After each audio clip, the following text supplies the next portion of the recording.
रविवार की कहानी नंबर 1। सूरजमुख की माँ और बीवी दोनों रहा करती थीं। सूरजमुख आधा धान अपनी प्रजा में बांटा करता था और आधा अपनी माँ और बीवी को दिया करता था। उसकी माँ और बीवी घर में कुछ काम धंधा नहीं किया करती थी, न पूजा पाठ किया करती थी। धीरे धीरे उनका धन खत्म हो गया। घर में न खाने को दाना रहा और न पहनने को कपड़ा। तब दोनों सास बहू फटे हाल में सूरजमुख के दरबार में गईं। सूरजमुख के पहरेदार ने सूरजमुख के पास आए और राजा जी से कहने लगे, राजा जी, आपकी माँ और बीवी दरबार में आई हुई हैं। उनकी हालत बहुत खराब है। सूरजमुख ने विचार किया कि आधा धन तो मैं प्रजा में बांटता हूँ और आधा अपनी माँ को और बीवी को देता हूँ, फिर भी इनकी हालत ऐसी क्यों हुई। तब पहरेदार ने कहा कि उनको मेरे पास भेजो। तब सूरजमुख की माँ और पत्नी आती हैं। माँ कहती है कि बेटा, हमारा धन खत्म हो गया है, हमारे पास न खाने को है न कपड़ा पहनने को है। तब सूरजमुख ने अपनी पत्नी और माँ से कहता है कि आधा धन तो मैं प्रजा में देता हूँ और आधा आप लोगों को देता हूँ, फिर भी प्रजा इतनी सुखी है और आप लोगों की हालत ऐसी क्यों हुई।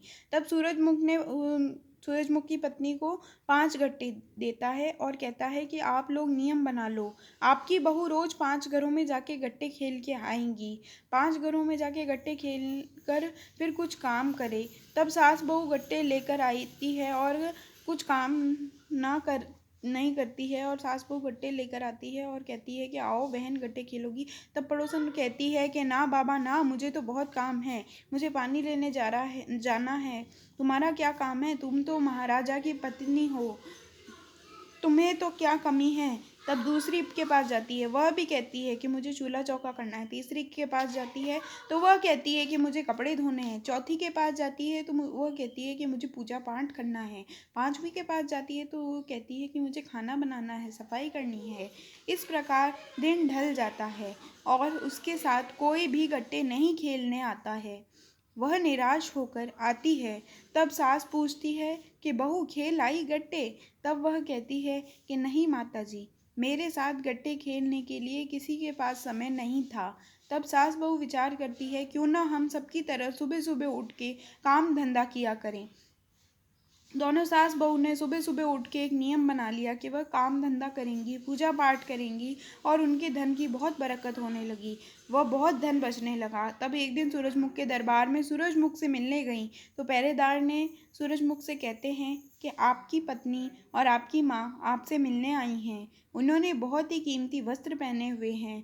तब सूरजमुख कहता है कि भेज दो। माँ और पत्नी आती हैं। माँ कहती है कि बेटा, हम तो बहुत ही सुखी हैं, तुम जो धन देते हो वो हमें से उससे बहुत ही सुखी हैं, तुमने हमारी आंखें खोल दी। तब सूरजमुख अपनी माँ और पत्नी से कहता है कि धन चाहे कितना भी हो, अगर हम आलस करेंगे तो वह घटेगा ही घटेगा। काम धंधा करो, पूजा पाठ करो, दान धर्म करो, इससे घर में शांति होती है। ओम सूर्याय नमः। रविवार की कहानी नंबर 2। एक बुढ़िया रविवार का व्रत करा करती थी। उसका गोबर का नेम था। वह पड़ोसन के यहाँ जाकर गोबर लाकर चूल्हा लीपती, खाना बनाकर खाती। एक दिन पड़ोसन ने गाय अंदर बांध ली। बुढ़िया ने को ना गोबर मिला, ना लीपा, ना करा, ना खाया, भूखी पड़ी रही। सपने में सूर्य नारायण आए। बोले, बुढ़िया भूखी क्यों पड़ी है। बुढ़िया बोली, भाई मुझे गोबर का नेम, चूल्हा गोबर लीप कर रोटी बनाती हूँ, ना गोबर मिला, न करा, न लीपा, न चूल्हा जलाया, न खाया। सूरज नारायण बोले, बाहर निकल कर देख, तेरे घर में गोरी गाय और गोरा बछड़ा बंधे हैं। गाय ने एक लड़ी सोने की दी, एक लड़ी गोबर की दी। सोने की पड़ोसन ले गई, गोबर की बुढ़िया ले आई। भगवान ने आंधी में एक बरसा दिए ताकि बुढ़िया गऊ अंदर बांध ले। बुढ़िया ने गऊ अंदर बांध ली, सोने की लड़ी घर में रख ली, गोबर ने से चूल्हा लीप कर रोटी बना ली और खा ली।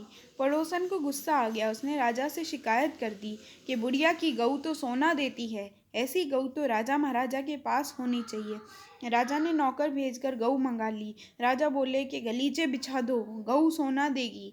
गऊ ने सारा घर गोबर से भर दिया। राजा बुढ़िया को बुलाया और राजा ने बोला कि तेरे घर तो सोना देती है, हमारे घर गोबर दे रही है, ये क्या है।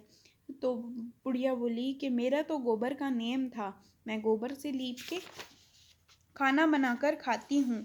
एक दिन मुझे गोबर नहीं मिला, भूखी पड़ी रही। सपने में सूरज नारायण आए।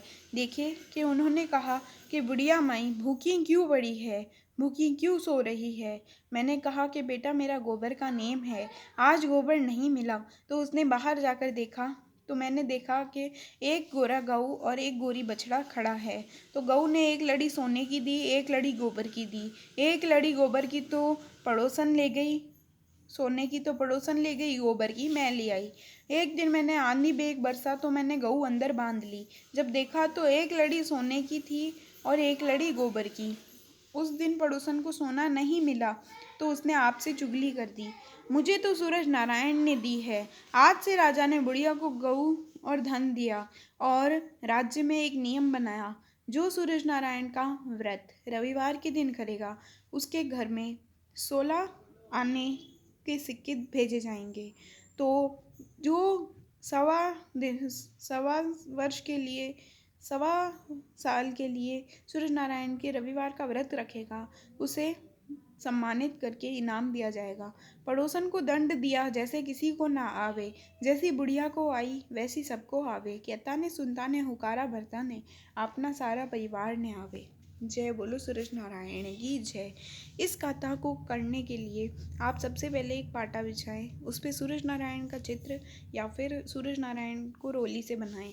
सूरज नारायण को भोग लगाएं गुड़ का और फल मेवा चढ़ाएं। उसके पश्चात सूरज नारायण के लिए अर्घ का लोटा तैयार करें। हाथ में गेहूँ लेके दोनों कथाएं सुने। दोनों कथाएं सुनने के बाद में सूरज नारायण जल में हाथ डुबो के छींटा मारें और उसके बाद में आपकी कथा पूर्ण होने के बाद में सूरज नारायण से हाथ जोड़ के बाहर प्राकट्य सूरज को अर्घ दे के आएँ। जय बोलो सूरज नारायण महाराज की जय। श्री गणेश जी महाराज की जय।